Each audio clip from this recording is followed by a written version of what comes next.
what advice would you have for young men that are feeling a little lost in the modern world? Well, you have to be comfortable with who you are and with your masculinity. So the word masculine has now got like this negative connotation around it, which is terrible because you're a young man. It's not every young man. Some men don't feel this way. But a lot of young men, I remember myself, you've got this testosterone that's roaring through you. You're competitive. You're ambitious. You have goals. You have this energy. And you want to assert yourself. But it's bad. It's bad. It's bad. You're not supposed to be like that, you know? And so, and the culture isn't about, there's no virtue in masculinity.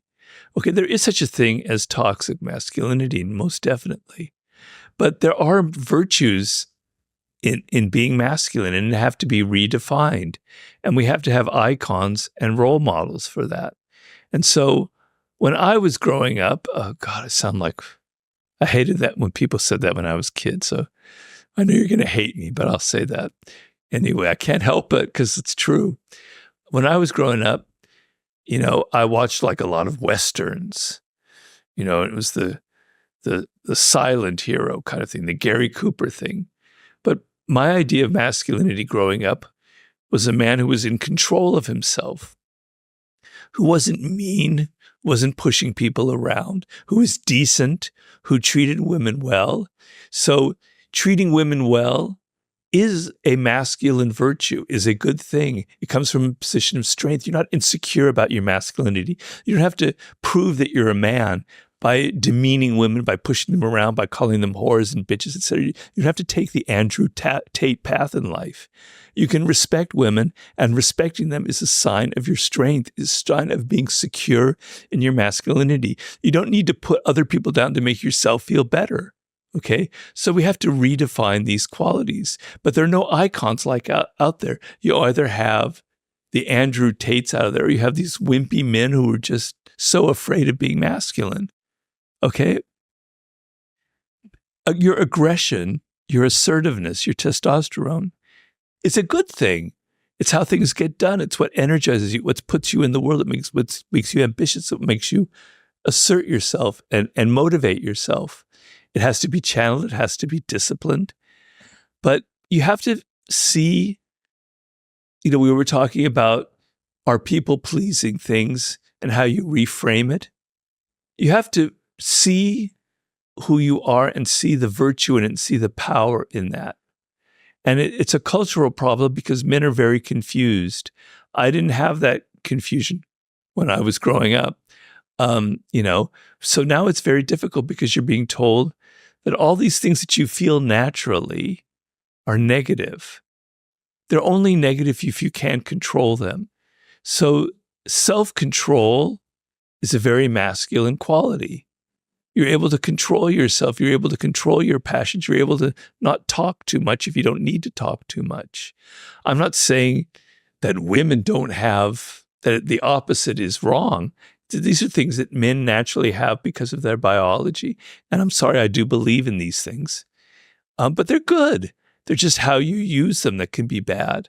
And so I just wish there were more positive role models out there. I know I could be a real bastard. I could be a real asshole. I'm very competitive. When I play games, I like to win. And I can be a little bit mean about it. Okay, I mean, I'm a pleaser, but I like winning. I channeled it, all of my aggression, all of that testosterone. I'm not saying I have more than anyone. I just have normal amounts. I poured it into my books. I poured that edge, that aggression, that like, God damn you, I don't really like you. I don't like the world, into the 48 laws of power, into here's how these are how people manipulate. These are how people can be bad and cruel. And damn it, I'm going to get all my aggression by exposing it and showing it and being as real and direct. I channel it into something as opposed to hurting other people kind of thing. So finding ways to channel your aggressive tendencies is a positive way of being a man. You have to find whatever that is. Sports is a great example, but there are other things as well. It feels a lot like alchemy in a way. Or actually, it's even alchemy is taking something which is bad or useless and turning it into something which is valuable. This is taking something which is uncertain. It could go either way. This desire for mastery, for conquer, for achievement, and using it to propel you forward, and hopefully making the world a better place along. There's no reason that your desire to pursue and conquer and become masterful in a thing has to leave the world worse. It's not some weird zero-sum thing where in order for you to become better, you need to take from the world. I think it's additive. Yeah. Yeah. I mean, you have to be smart, and you have to be in control of yourself, and you have to be disciplined. But let's just add discipline to one of those other masculine virtues. It just needs to be redefined. We need people out there, men and even women, who feel comfortable with this, saying these are the virtues. These are the good sides of being a man and being masculine. And so even mastering things and even being competitive is not bad. You build a business that kicks ass, that does really well, that gives people certain things that they needed or they wanted.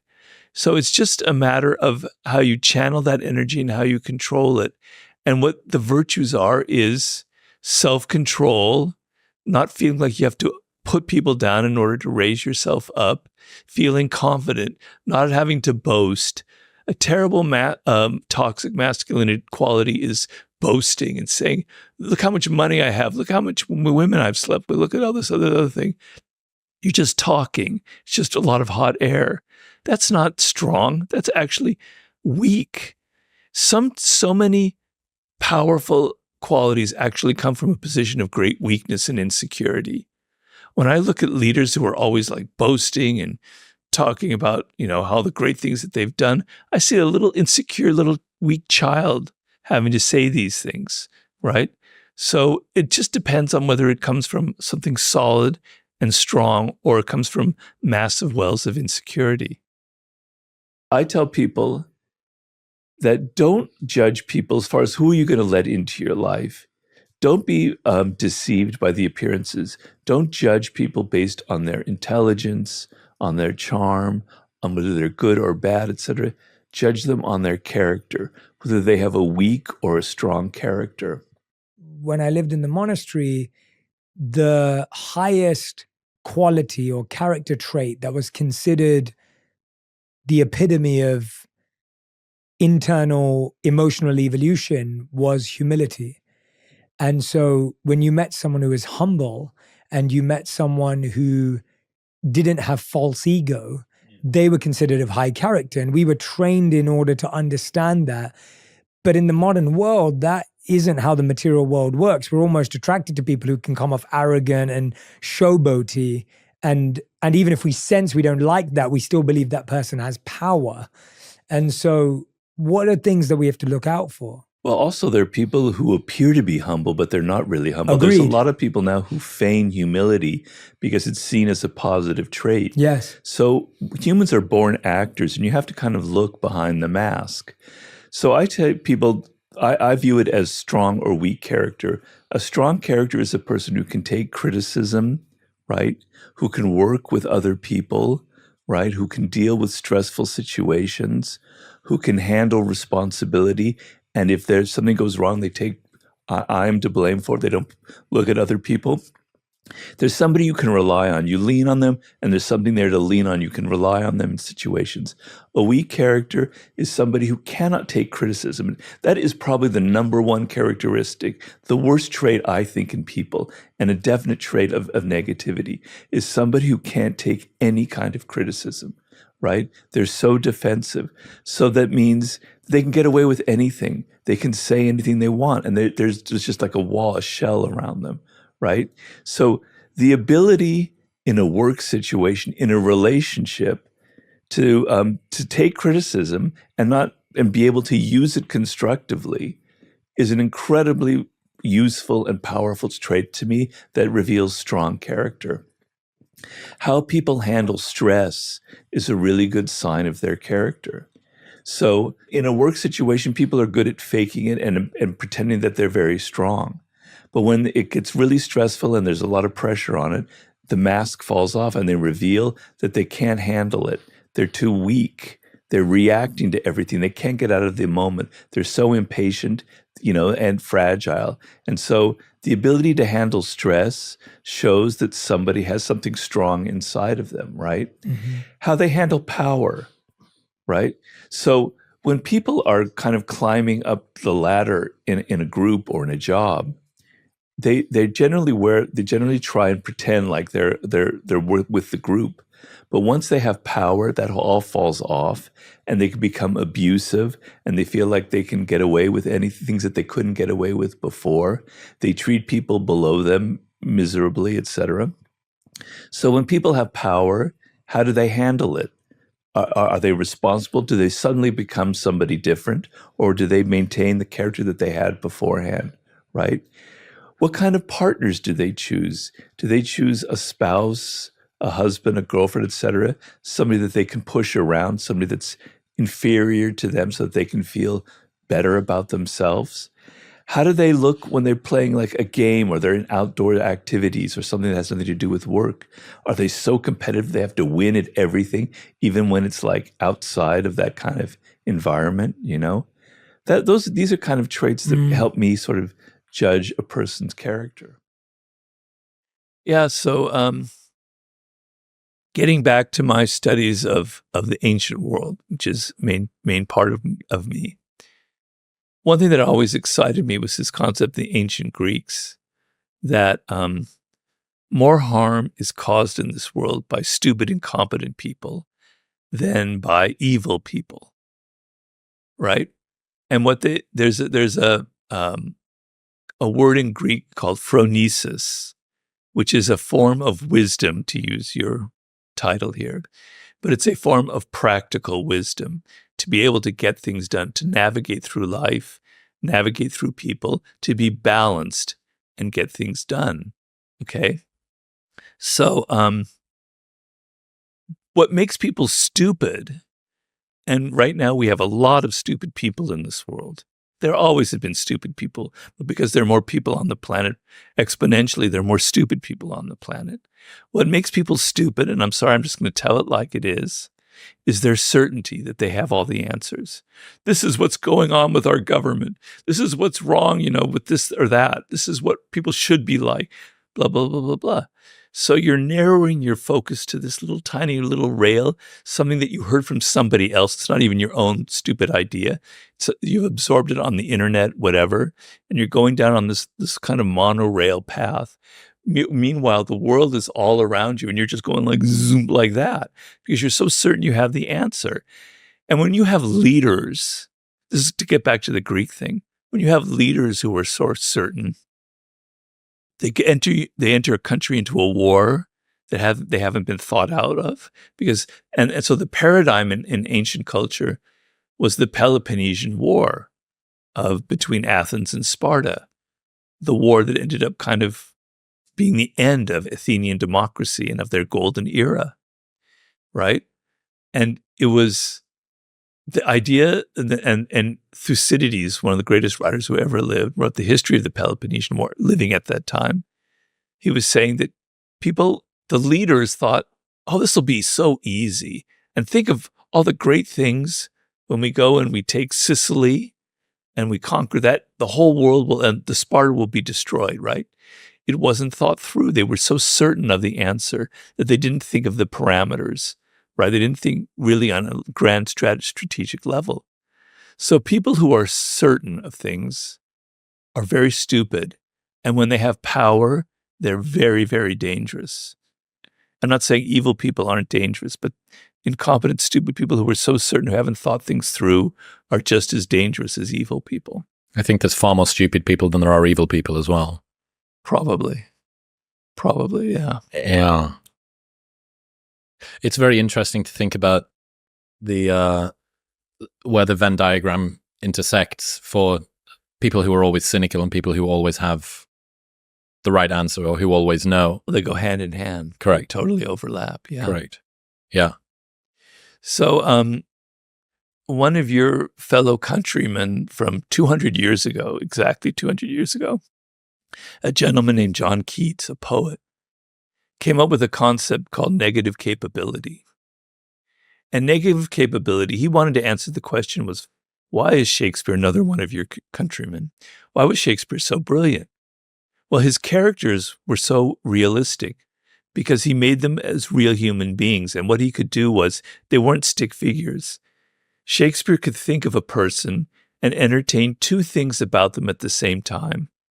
They could be both evil, but also have a strain of goodness inside of them. They were complex. Human beings are complex.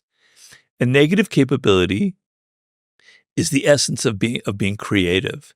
It means you can hold two thoughts in your head at the same time, two thoughts that apparently contradict each other, but you can entertain them and not grasp at one or the other. Not pass judgment immediately. Yeah.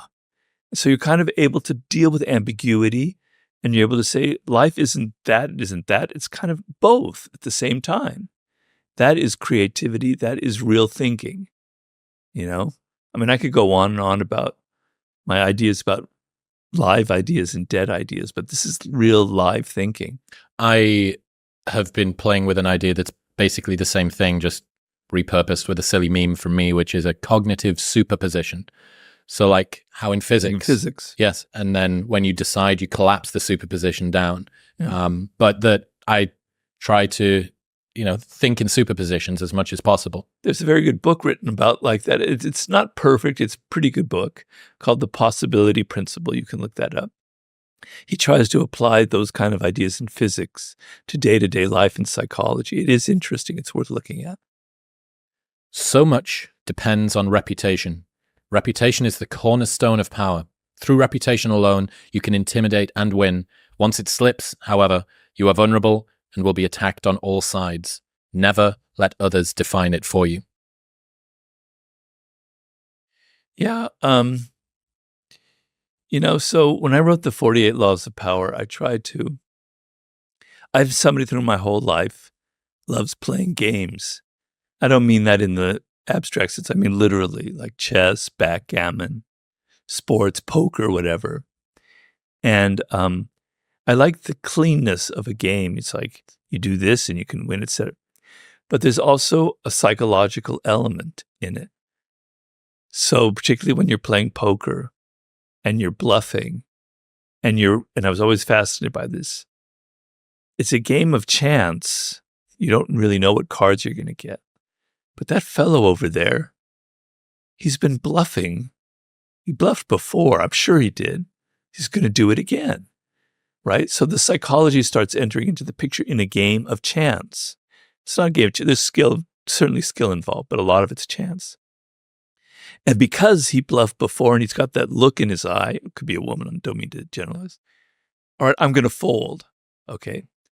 So you don't realize that so much of the game of power has nothing to do with data and you being a better person at something. A lot of it is pure psychology and intimidating people and winning before you even enter into a battle. So if you have a reputation, you carry it with you. And the reputation doesn't have to be real. Personally, I don't know how valid this is. I have this reputation now of being this Machiavellian character and so if Robert's 5 minutes late for a meeting, it means he's playing a game, even though it's probably just the traffic.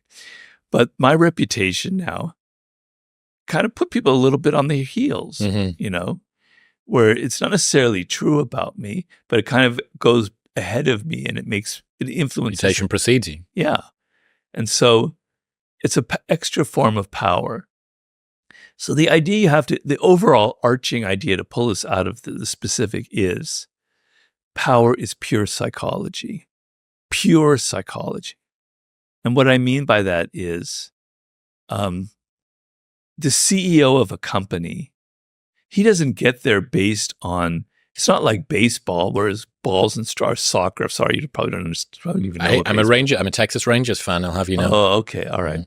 Well, it's not like baseball where it's balls, you have a good batting average, or OPS, all right, you're going to get in the lineup. They're going to bat you in the cleanup spot.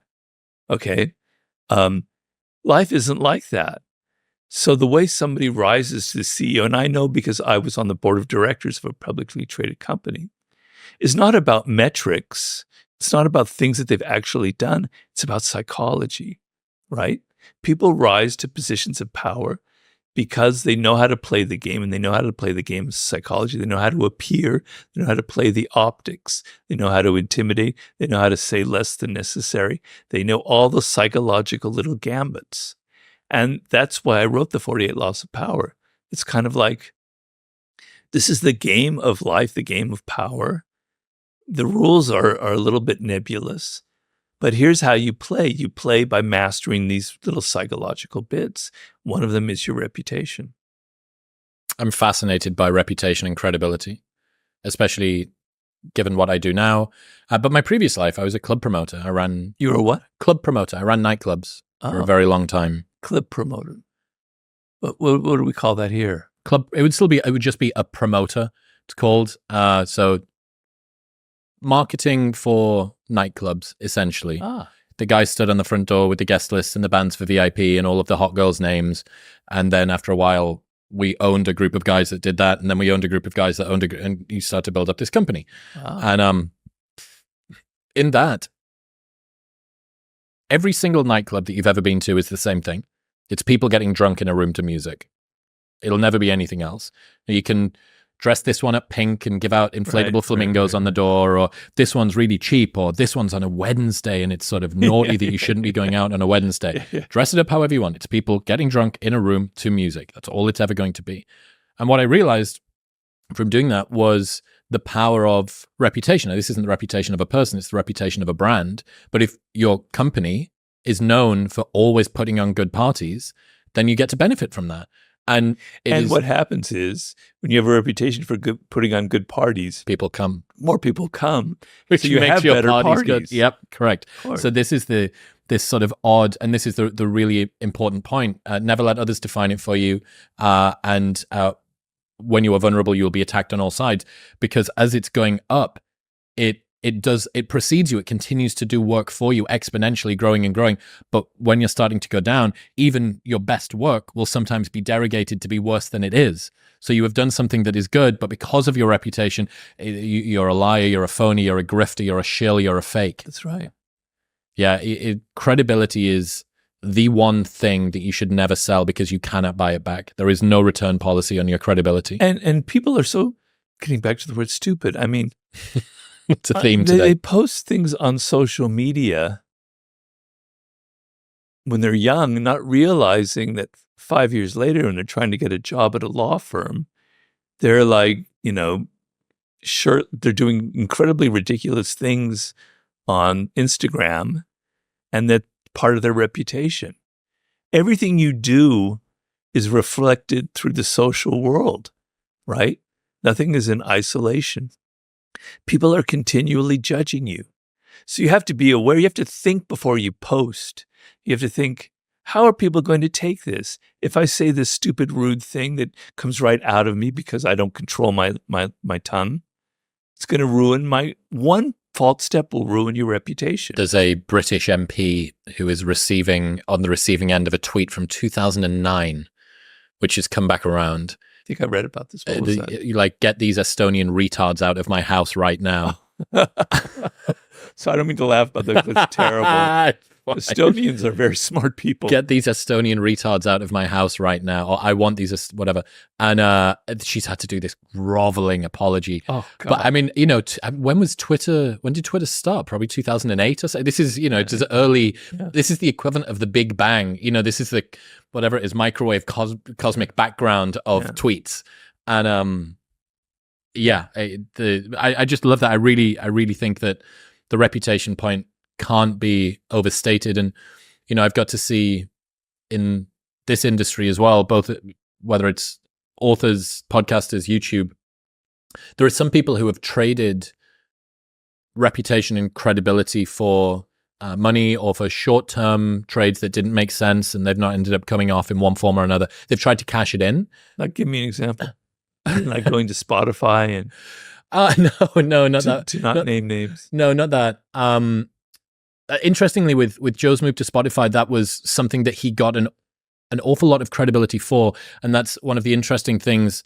Had it have been with a different platform that didn't carry as much weight, gravitas, they have their own reputation. It becomes multiplicative as opposed to sort of subtractive. Yeah, I know, of course. Like getting a Nike sponsorship is cool. Hooray for you. That's not you selling out. But getting a sponsorship with some brand that everybody thinks is really like lame, that is selling out. You're obviously only doing it for the cash. Yeah. But there's a ton of guys that have held political positions or have swayed with the wind, just blown with the way, whatever it goes this way, whenever it goes that way.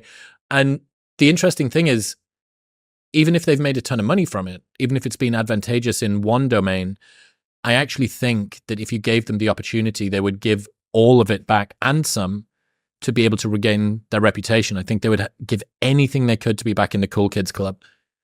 And there's no return policy on credibility. Well, the other thing about reputation and credibility is it has to be consistent. So you have to it's like a brand. You're known for something. You're known for being strong. You're known for being self-confident. You're known for being Machiavellian or whatever it is. Funny or lighthearted or, yeah. And there's a certain kind of, shape to it. And if you're like all over the map and you're going over here and your reputation is about that, it's about this, it looks weak. It makes it look like, because we want to feel like people judge on appearances. They don't judge on the reality of who you are. They don't know who I am or who you are. They judge on what they see and how we appear. And if those appearances, they want to have something consistent that they can grab onto. They want to say something simple. That guy is funny and that's who he is. This guy is that. They want a very simple formula. And if you can't be consistent, if you're all over the place, if you're changing your ideas, you're conservative, then you're liberal, blah, blah, and you're trying to tack with each wind to get power, yeah, you'll get some power that way, but it'll make you look weaselly. It'll make you look distrustful, and people won't like that, and your reputation will be one of somebody who has no soul, who has no core. So reputation also has to have a consistency, a core to it, a soul that binds it all together. Especially if it seems like it's being done for a contrived reason. I think people are fine with people changing their mind as long as show me you're working. Explain to me how you got from that position to this one. Don't do it beyond the sort of tolerance level that we all have of this is a little bit too much. Right. I've updated. I used to be pro this. Now I'm anti that. Yeah. I really do think an awful lot about the value of reputation. And in another way, it's very, never let anybody else define it for you. Allowing that sort of vacuum to seep in loses you your power over your reputation, and it allows other people to derogate it. On the other hand, if you're a very Machiavellian person, poke holes in your enemy's reputation and you will destroy them. Bring up things that are inconsistent with their reputation and you will have ruined, be like popping a balloon. It'll just go whoop, like that, And I talk about how in that chapter, how P.T. Barnum played that game to ruin other people's reputation and make people wonder, is he really like that? I guess not, because I just saw this fact that contradicts it. So I'm giving you some very evil Machiavellian advice out there if you have enemies. One of the meanest things, I'm not a mean person. I don't like being mean. Yeah, sure. It's true. But I spent 1,000 nights on the front door of nightclubs with drunk people. So you need a few defense mechanisms. And what you realize, especially when people have had alcohol, is that people fall into only a small number of buckets and behavior is usually pretty predictable. And one of the things that we realized as kind of a script that we could run when somebody was getting a little bit mouthy, remembering that we're flanked by big British gorillas. You're right. You've got door staff all around not you. No, not me. I was the guy I was the dude in the skinny jeans with the clipboard. I had the 6'6" dudes with leather gloves on either side of me. They were give me your ID, etc., etc. And one of the things that used to work, it was so mean, but it worked so well. If somebody they'd been ejected or they hadn't been allowed into the club or something had happened, we'd always say, Mate, sorry, you need to get away from me. Your breath stinks. And it's completely unfalsifiable because unless someone's going to come over and smell it, they can't say, no, it doesn't. And it just immediately enters this person into this. You just watch the color drain from them. So yeah, oddly, breath, apparently halitosis' reputation as well. Or just body odor. Yep. That's great. Any smell. It's so. I'm going to remember that. It's really good. It's your breath stinks. I need to can you give me a little bit of room? Oh, it's just used to pull people apart. In other news, this episode is brought to you by Element. For the last 3 years now, I have started my morning every single day with Element. It is a tasty electrolyte drink mix with everything that you need and nothing that you don't. Each grab-and-go stick pack contains a science-backed electrolyte ratio of sodium, potassium, and magnesium with no sugar, no coloring, no artificial ingredients, or any other junk. Sodium plays a critical role in reducing muscle cramps and fatigue while optimizing brain health, regulating appetite, and curbing cravings. I keep harping on about it because I can feel the difference. You should give it a try and see how you feel as well. Best of all, there is a no questions asked refund policy with an unlimited duration, so you can buy it for as long as you want. Try it all, and if you do not like it for any reason, they'll give you your money back, and you don't even need to return the box. That's how confident they are that you'll love it. Right now, you can get a free sample pack of all 8 flavors with your first box by going to the link in the description below or heading to drinklmnt.com/modernwisdom. That's drinklmnt.com/modernwisdom. Always stick to what makes you weird, odd, strange, different. That's your source of power, which is similar to occupy your niche. Embrace your strangeness, identify what makes you different, fuse those things together, and become an anomaly. Yeah. Well, in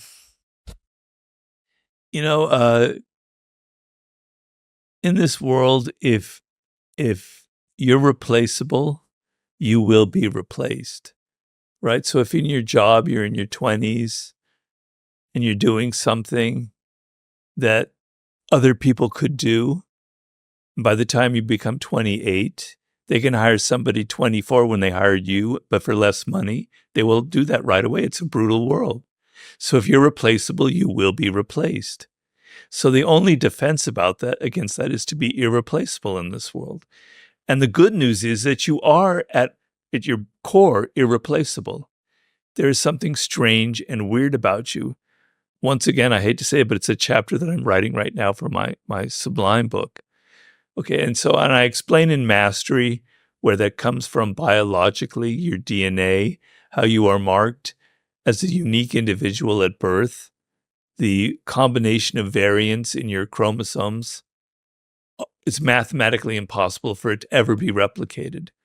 Yes, the variations are marginal. The differences aren't great between you and me, but those little differences are the differences between me liking this kind of hip-hop music and you liking a different kind of hip-hop music, right? It creates your inclinations. It creates your tastes. And so what the game of life involves is knowing your uniqueness, is knowing who you are, is knowing what makes you weird and what makes you odd. Okay? And the problem is that we're social animals, and the pressure continually on us is to fit into a group, is to be like other people, to have their ideas, to have their values, to have their tastes, to dress like them. Okay? And that happens when you're young, you're in your adolescence. We all go through that phase. I went through that phase. But if you keep on that track when you're in your 20s and on, which is happening a lot today through social media, you're going to lose that sense of what makes you odd and different. Mm-hmm. I compare it to a voice. When you're very young, that little voice in you is going, Robert, you should be a writer. Chris, you should be a blah, blah, blah, blah, blah. I don't know what it is, right? It's telling you something. And as you get older, you don't hear it anymore because you're hearing all the other voices. You're hearing your voices of your parents, the teachers, the culture around you, your peers, your friends, telling you this is what's cool, this is what's not cool. And that little voice comes completely drowned out. And so you don't know who you are anymore. And you're afraid, particularly young people today. I mean, maybe it's always been that way, are so afraid of being different. They're so afraid of being odd. But look at all the powerful people in this world. Look at your Elon Musks. Look at your celebrities in entertainment, in business, in politics. They're one of a kind. They have I hate that word, but it's like a brand. They're different. They stand out for something that's truly different. Even Albert Einstein, there's nobody else like Einstein. There's nobody like Da Vinci. Okay? That's where your power lies. And you'll go, oh, but Robert, those are people that were brilliant, that were talented. I'm not like that. I don't have that. Well, bullshit. You do have that. It's just you're forgetting about it and you don't want to put the effort into it. I talked in Mastery of a woman named Temple Grandin who was born with severe autism. And she was able to find her way to become a very brilliant professor, academic writer about animals, animal behavior, and about autism itself. She found her way to it when she was 3 or 4, she couldn't even speak any language. She was going to be hospitalized. You have that potential. It's just you're not putting the effort into it. You were lazy. You want to fit into the group. You want to conform because it's easy. But your oddness, what makes you weird, what makes you different, that little strange quirk in how you want to dress yourself, that little strange quirk in your musical tastes, that little quirk in the food that you like to eat, that is who you are. Those are signs from deep within, from your core, or from your soul, this is who you are. And if you lose that, not only are you not going to be successful in life, you will also lose yourself, and you will be unhappy, you'll be you'll be alienated from who you are. And you can get away with that when you're young because you're happy, you look good, you've got energy, things are going right. You get into your 30s and you're like everybody else, and you don't know who you are and you don't know what you like anymore, and you're just following the trends. You start to get depressed and you start going down this rabbit hole, and things can turn really ugly. So you need a bit of courage in life. You need to go, okay, I am weird. I am strange. Lean into it. So when I had the 48 Laws of Power, when I first wrote the book, without it being published yet, it was a very strange looking book, and it reflects my own strangeness. Things on the margins, stories, everything broken up, images, quotes here and there. It's kind of how my brain is, a hodgepodge, kind of a mess, really. And the publishers, they bought the book, but then they came back to us and they said, Robert, can you kind of maybe make this more like other books? Can you get rid of all those sections and everything? And I said, no, take it or leave it. This is the book as it is. It's odd, it's strange. They didn't like that because if it doesn't fit into all the other books that have had successful, it's too big of a risk. If this movie isn't like the movies that were made last year, who knows who'll go see it? People are so conservative. But because it was odd, it stood out and it was successful. If I had succumbed and I compromised and made it more like other books, I wouldn't be here talking to you. So sometimes you need a little bit of cojones, you need a little bit of courage, you need to stand up and say, I'm okay being different. It's fascinating that lots of people, maybe most people, want to be extraordinary in some way, but also don't want to stand out in a way that allows them to be mocked. But, the latter is the price of the former. You can't behave the way that everybody else does and expect to not get the results that everybody else gets. It's like, I think about regressing to a mean that doesn't exist. That everybody is idiosyncratic and unusual in their own way. And we're all imagining this sort of odd 50th percentile avatar that is the most acceptable. But when we think about why we love the people that we love, we don't love them for how average they are. No one's ever said, you know what it is? I'm just besotted with how predictable all of her opinions are. No one's ever said that. We love people for their eccentricities. And a friend, George, has the idea of non-fungible people, like non-fungible tokens, that it's irreplaceable. There is nobody else like them. Yeah. If you think about your favorite memories from your favorite people, it's not from the things that are easily replaceable. It's from the fact that they were just obsessed with football. And when the football was on the TV, you could talk to them and they wouldn't even turn to you. Or it was the fact that they hated violence, or they loved dogs. Every dog walked into the room and they would be gone. They would be away. That's what we love people for. And my favorite strange person from history, Salvador Dali. And I would take it one step further. You said you kind of have this, it's advantageous and also psychologically healthy for you to embrace who you are fully. I actually think in some ways it's maybe I would go as far as to say that it is our duty to humanity.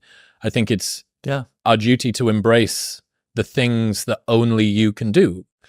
Yeah, well, in nature, the diversity of species in a habitat make it vital, make it alive, make it sustainable. And that comes from mutations in the genetic code. Some insect has a mutation, and therefore a whole new species, a whole new thing splinters off from that, and it creates variety. Well, in human culture is like a habitat in a way. So you're marked with uniqueness by your genetic code. Insects don't really have individuality. We have individuality, and they are like mutations. And so your mutation, your difference, you being Chris, is for a purpose. You're marked that way because by mining your uniqueness, your weirdness, your oddness, your little quirky tastes, you're going to contribute something new to the culture. And in contributing something new to the culture, you enrich it and you keep it turning around and round and round. Cultures in the past that die on the vine don't have any variety. You know, you can look at like the Soviet Union at its most, decadent, or when it was really at its worst phase, like in the 70s and 80s. There's no change. There's no variety.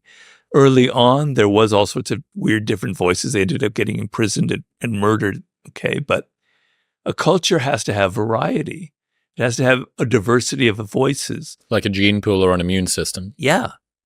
And so you, by being odd, you're contributing to that. You're contributing to the culture.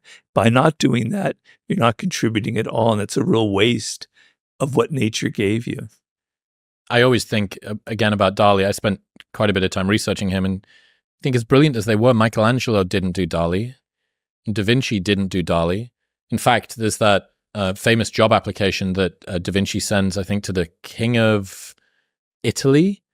And Da Vinci's sort of listing all of the different things that he can do. I can make machines for war and a trebuchet and a blah, blah, blah. The final paragraph, he writes the sentence, also I can paint.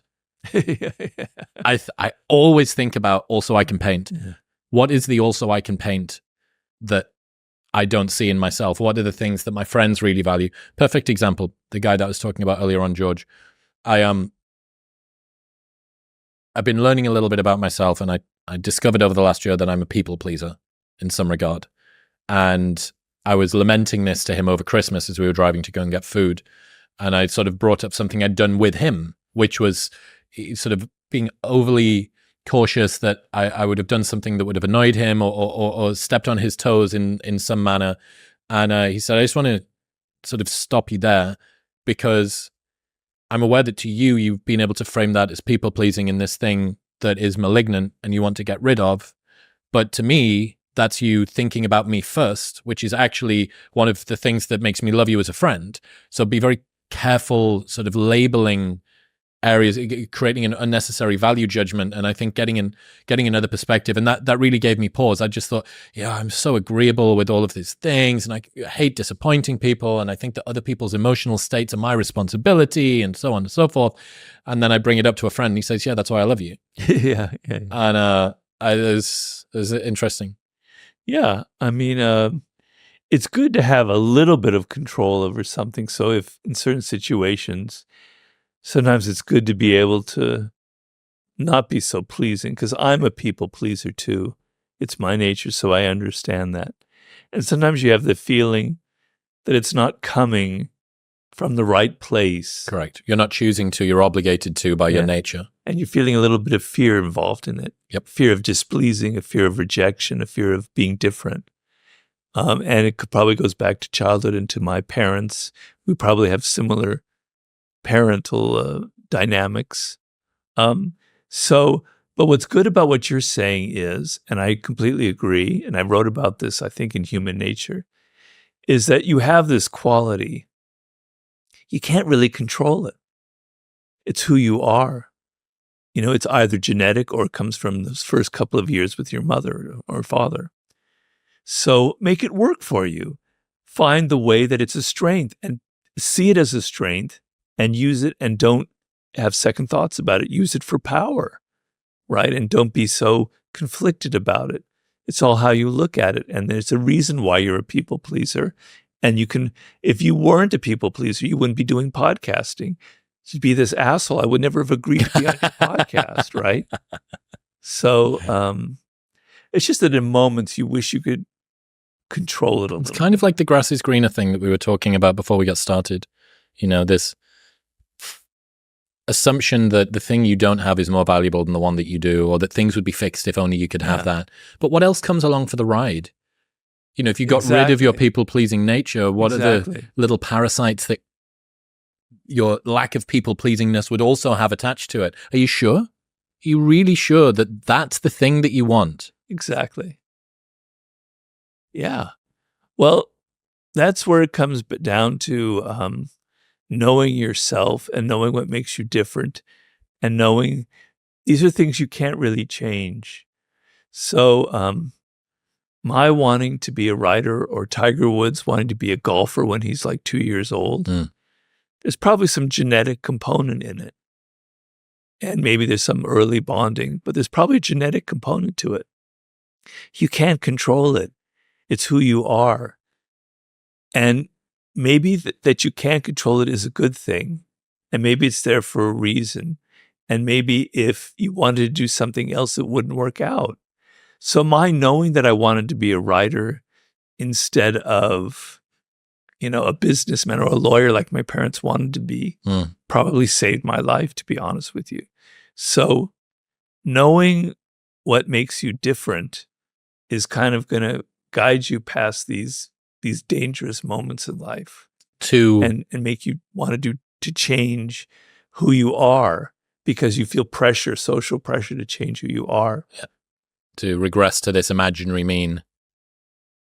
Yeah, two elements I think of me that are genetically predisposed, or at least very deeply embedded. The first one is I've always liked to talk and ask questions. And as a child, I always used to get in trouble in school because, unfortunately, my voice appears to carry further than everybody else's. So even though the naughty kids would be genuinely being naughty, poking other people with fucking protractors or something, I would be the one that was heard. Even though I wasn't misbehaving as much, I would be the one that was heard. You're being nosy. You know, children should be seen and not heard. You stop being so why are you asking all of these questions? Would be one of them. And the other one is solitude. I'm an only child. I spent a lot of time listening to audiobooks in my room, playing with toys on my own, throwing a ball off the wall and seeing if I could kick it off that wall and then catching it. Hours and hours and hours, because I didn't have anybody else. For me too. Didn't have anybody else to play with. And you think, well, God, you know, the things that you're punished for when you're a child, or the things that you think are malignant when you're a child, you're often rewarded for if you can just find the way to alchemize them as an adult. So I'm sure that your ability to sit and read, or go to a cabin, or write in your room, and nobody's come and gone and you haven't noticed, and you think, well, my solitude as a child was maybe something that I lamented, or that I saw as a weakness, or something like that. And yet it's a superpower when I become an adult, if I can find the way to channel it. And the same thing for the question asking, or the listening to audiobooks. You know, what's the 2024 internet version of an audiobook? It's a podcast. It's what I'm doing right now. Yeah.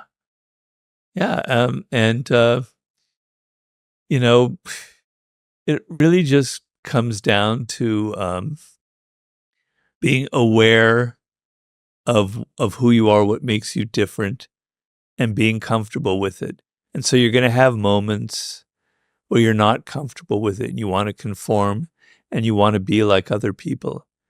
And, you know, you went through that, and I went through that in adolescence in particular, on through the 20s. You make some changes to things because you think it's cool, but you keep coming back. You keep coming back to being alone. You keep coming back to throwing the ball against the wall in some metaphorical way. No. I kid you not. The way that I like to relax now in between sessions of work, I get a tennis ball and throw it against a wall. It's the most bizarre thing. I had the same thing, but because I'm American, mine was baseball. Mhm. And I had a ball and I'd throw it against the garage door and I would play all these different games with my glove on and I would catch it and I would imitate the crowd cheering me. And this was a home run, this was et cetera. And if I could do it